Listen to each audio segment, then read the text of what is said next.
So let's talk about the reality of Rarity Collection Bonanza.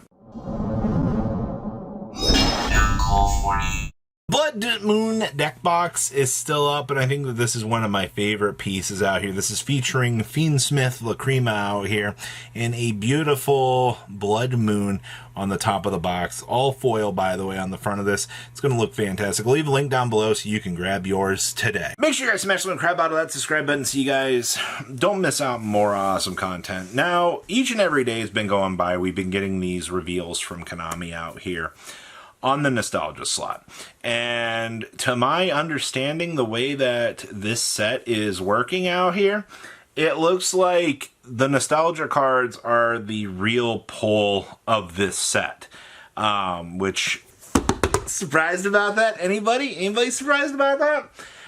So you gotta remember, Konami designed this set to be two sets in one. And I think the reality of the situation is kind of starting to hit people as we're heading on into the openings later in the week here. The reality of the situation is that 200 card pool is actually going to be insanely expensive to access.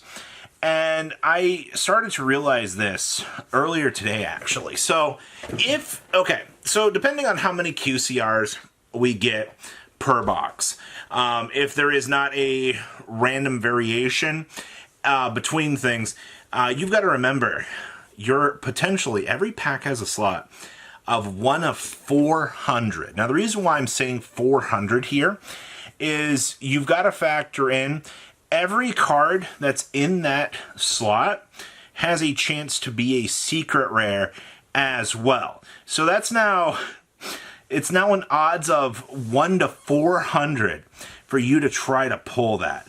And that's a problem in and in itself. And that's less than 1%. That's 0.02. Actually, yeah, trying to pull one. And that's also not factoring for if there's alt arts in those slots as well. You know, they said there's 200, but realistically, that's not factoring for alt arts. So you now might be looking at a pool of maybe 408, 410 cards. Here, I'll do the math for you. 1 divided by 410 on your pull ratio to pull that. Oh yeah, your percentage is still worth less than 1% out here. Now, the reason why I'm making this video out here, I wanted to bring this to everybody's attention because I was thinking about this. I was like, you know, depending on how the 78 cards go, there's probably not going to be a lot of things a lot of people are going to want because those weren't the draw of the set. You've got to remember, this set has 200 quarter century rares that people are going to want. And I've got other people out here that I've seen, I've got people that are trying to fire sell Ulti Caiuses out here. And I'm sitting here and I'm like, if your odds are 0.002 to a pool of 410 potential cards, I hate to tell you this, but these cards aren't going to be $5. You know, these cards, even the dog shit ones, are going to have a little bit of value because they're so hard to pull. All right, so now this is going to come down to, okay, so what if, you know, even if it's a less desirable card like Morphing Jar, I can't imagine seeing it with these odds being that cheap because, well, obviously you've also got to make the argument here for the secret rare versus this, and these cards are only available in two rarities. All right, you get them in secret rare, you get them in quarter century in one slot. So also, it's what, 20 packs a box? So out of 20 packs in a box, you're getting 20 of those cards. It's one per pack. So out of that pool, so now, okay, so let's take this nice 20 and go ahead and divide this. Let's see if this 20 changes our odds really any here. I'm highly, oh boy. In a single box, I have a 4.87804878% chance to pull the card that I want. But the next question becomes, you know, like I said here, at the beginning, you're probably going to be pulling. I can't imagine that quarter centuries and secret rares are going to be evenly distributed, right? Because, like, you got to remember, am I going to get like a quarter century of the old slot, or one in the 1 and 4, and then I get a quarter century in that slot as well? Because, is my quarter century fighting with my nostalgia slot? So that's another problem to think about out here in terms of your 200 pool of those rarity upgrades that you're really looking at here. I guess this comes down to, one, how much of this product is people going to open, because that's going to dictate a lot of these prices. But I think that this set, even though the cards in the pool are less playable, you're now playing with fire with the collectors.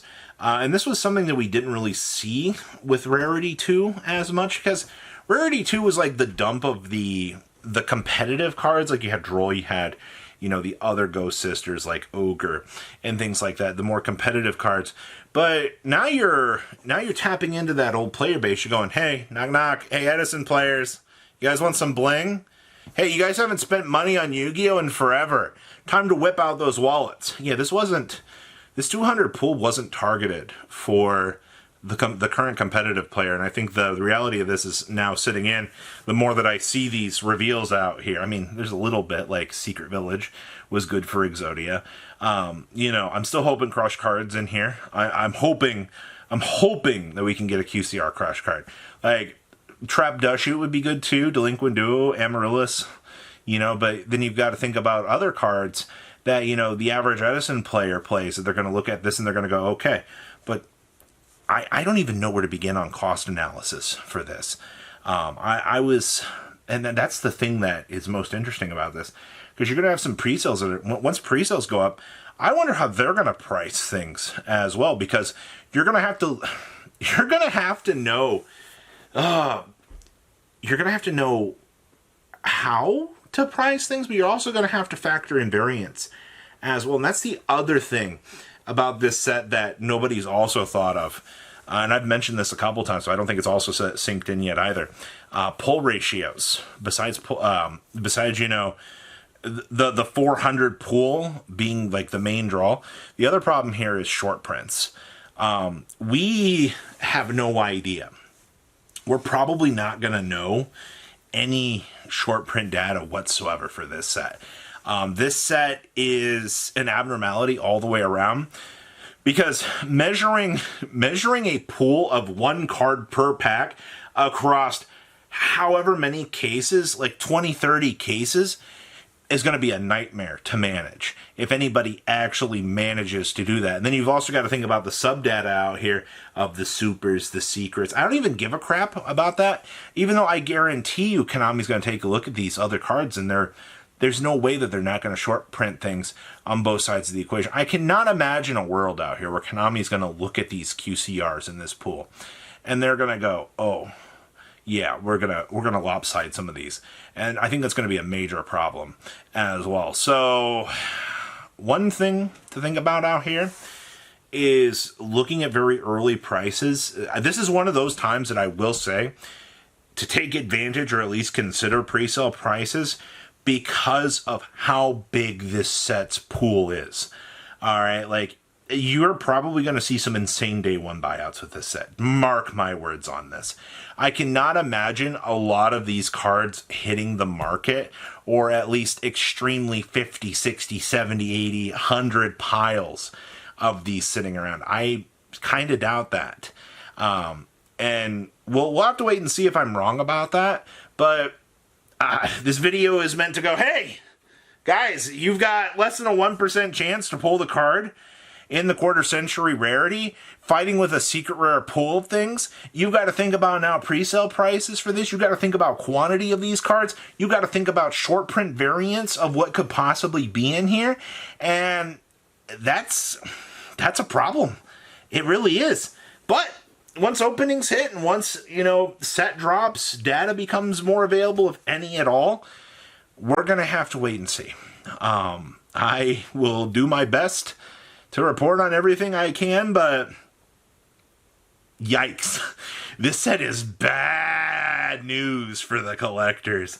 So leave a comment down below. Tell me what you guys think. I can't wait to read the 4 or 5 comments from people going, I got nothing out of this video. No, you probably didn't. You didn't take my warning. You're just not even going to buy cards anyway, so it doesn't matter, all right? I don't expect people that don't want to open their wallet for this. They're not the ones I'm trying to talk to. I'm talking to the ones out here that are, wanting to collect things, that are on the fence about wanting higher rarity cards, that don't know when the opportune time to be looking at this is. And I'm looking at the numbers here on ratios, and I don't like this at all. Like I said, you guys have a good rest of your day, right? Patrons, thank you.